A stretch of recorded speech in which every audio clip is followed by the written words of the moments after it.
আসসালামু আলাইকুম। আমি মমতা মুশতারি বলছি যশোর থেকে। কেমন আছেন আপনারা সবাই? কাছে দূরে যে যেখান থেকে আমার ভিডিও দেখছেন, আশা করছি আল্লাহর রহমতে সবাই ভালো আছেন। আমরাও ভালো আছি আলহামদুলিল্লাহ। বাড়িতে আসলে আমার এবং আমার বাচ্চাদের লাইফস্টাইল কেমন যেন পাল্টে যায়। এই যে সকালে ঘুম থেকে উঠে একটু ছাদে চলে আসি, ওই যে আপনাদের বলেছিলাম না, আমার আম্মু যেখানেই এক টুকরো জমি বা এক টুকরো মাটি পায় সেখানে একটু গাছ লাগানোর চেষ্টা করে।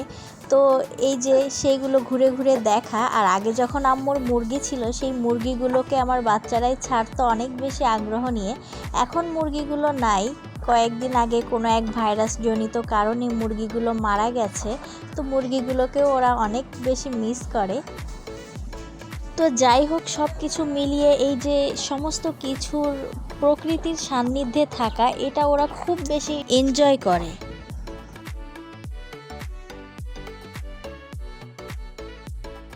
সকালবেলা ছাদ ঘুরে এসে দেখি আম্মু আমার জন্য সেমাই রান্না করেছে মিষ্টি মুখ করাবে বলে। তো আমি তো বুঝেই পাচ্ছিলাম না হঠাৎ করে মিষ্টি মুখ করাবে কেন, এবং পছন্দের 2টা ফলও কেটে রেখেছে। তো যাই হোক, সমস্ত কিছু মিলিয়ে পরে জানতে পারলাম সেদিন ছিল আমার জন্মদিন। সকালে নাস্তা টাস্তা করে তারপরে একটু বসেছিলাম সেলাই মেশিনটার কাজ নিয়ে। তো সেলাই মেশিনটা ঠিকঠাক হয়েছে কিনা ঠিক মতো ছোটো বোনটা ঠিক করে দিয়েছে। তো সেটা দেখার জন্যই একটু কাপড় কেটে সেটাকে সেলাই করে নিচ্ছিলাম। আর যেহেতু জন্মদিন, একটু ভুরি ভোজের আয়োজন তো বাব্বু আম্মু করবেই, এতদিন পর বলে কথা। তো সমস্ত কিছু মিলিয়ে রান্নাবাড়া গোছাচ্ছিলাম, রান্নাবাড়ার সমস্ত সরঞ্জাম। তো গোছাতে গোছাতে হঠাৎ চিল্লাচিল্লির শব্দ শুনে ঘরের ভিতরে গিয়ে দেখি এই অবস্থা।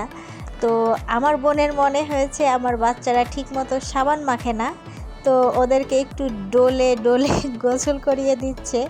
খালার ভালোবাসা বলতে যেটা বোঝায় আর কি। তো আমার বাচ্চারা কিন্তু ওদের খালাকে খালা বলে না, অনেক ছোটোবেলা থেকেই ময়না বলে ডাকে।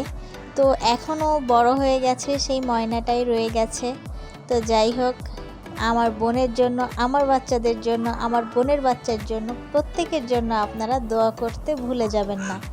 তো এই যে বাচ্চাদেরকে গোসল টোসল করিয়ে এখানে এসে আবার বোন ভাজামুড়ি মাখিয়েছে, তো সেটাই খাওয়ার জন্য আবার আমাকে ডাকলো। তো আলহামদুলিল্লাহ অনেক সুন্দর সময় কাটছে আমাদের। তো সমস্তটা মিলিয়ে এই যে দুপুরের রান্নাবাড়াও শেষ, এখন দুপুরে খাবার খেতেও বসে গেছি। ফোনে চার্জ না থাকায় আমি টাইমলি ভিডিও করতে পারছি না। যেহেতু নানি বাড়িতে এসেছে, বাচ্চারা কিন্তু এখন কথা মোটেই শুনছে না, আর মাত্রাতিরিক্ত ফোন নিয়ে ব্যস্ত। আর ঠিক সেদিনই আমার মেজো ছেলের সেই বন্ধু এবং তার বোন, মা, ভাবি আর কি, তারা এসেছিল আব্বা আম্মুর সাথে দেখা করতে। তো দুপুরের খাওয়া দাওয়া শেষ করে বাচ্চারা এখন একটু খেলা করে নিচ্ছে। আমার পুটুলি বাবা এবং বোনের মেয়েটা মাশাল্লাহ করে এত বেশি চালু, ওরা 2 ভাই বোন। আমার বড় 2 বাচ্চা তো ওদের জন্য খেলতেই পারছে না। তো সমস্তটা মিলিয়ে পরে বাচ্চাদের খেলাধুলা শেষ হলে বাচ্চাদেরকে নিয়ে চলে গিয়েছিলাম কোচিং। আর কোচিং থেকে আসতে আসতে এতটাই সন্ধ্যা হয়ে গিয়েছিল। তো আকাশটা দেখতে অনেক বেশি সুন্দর লাগছিল আর অনেক বেশি মায়াবী লাগছিল। তো সেটারই একটু ভিডিও ধারণ। আজকের ভিডিওটা আর বড় করছি না, এই পর্যন্তই। প্রত্যেকের সুস্বাস্থ্য কামনা করছি। আল্লাহ হাফেজ, আসসালামু আলাইকুম।